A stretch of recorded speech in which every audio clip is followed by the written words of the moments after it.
বাংলাদেশের ক্ষমতা ডক্টর ইউনূসের হাতে আসার পরে দেখেন বাংলাদেশের জনগণ কতটুকু উৎফুল্ল, কতটুকু সন্তুষ্ট। দেখেন নির্বাচন চাই না সাধারণ জনগণ, নির্বাচনের ব্যাপারে কি বলে দেখেন, শুনেন আপনারা ভিডিওগুলা। কথা হয়েছে কি খালি ইলেকশন ইলেকশন ইলেকশন কি দরকার? আমরা নির্বাচন চাই না, নির্বাচন চাই না, আমরা নির্বাচন চাই না। আমরা চাই এই সরকার আরো মিনিমাম 5 বছর থাকবে। ডক্টর ইউনূসকে যদি বলেন তাহলে আমি বলবো যে আজীবন উনি যতদিন জীবিত থাকবে অতদিনই থাকুক। নির্বাচন চাই না, আমরা ইউনূস স্যারকে চাই। প্রধান উপদেষ্টার কতদিন রাষ্ট্র ক্ষমতায় থাকা উচিত মনে করেন? ম্যাক্সিমাম 10 বছর থাকা উচিত। তারপরে যে আপনার গেল জনগণ যদি চায় যে আরো থাকুক, কেন 52 বছরে এরকম কিছু কেউ করতে পারেনি। আপনি উনি যা করছেন, আমরা চাই উনি থাক।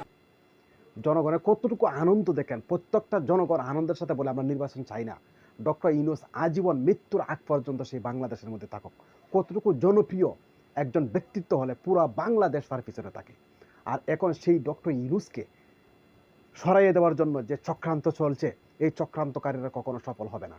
কারণ বাংলার জনগণ বুঝে গেছে তাদেরকে রুখে দেওয়ার মতন বাংলার জনগণের সাহস, শক্তি সব কিছু আছে ইনশাআল্লাহ।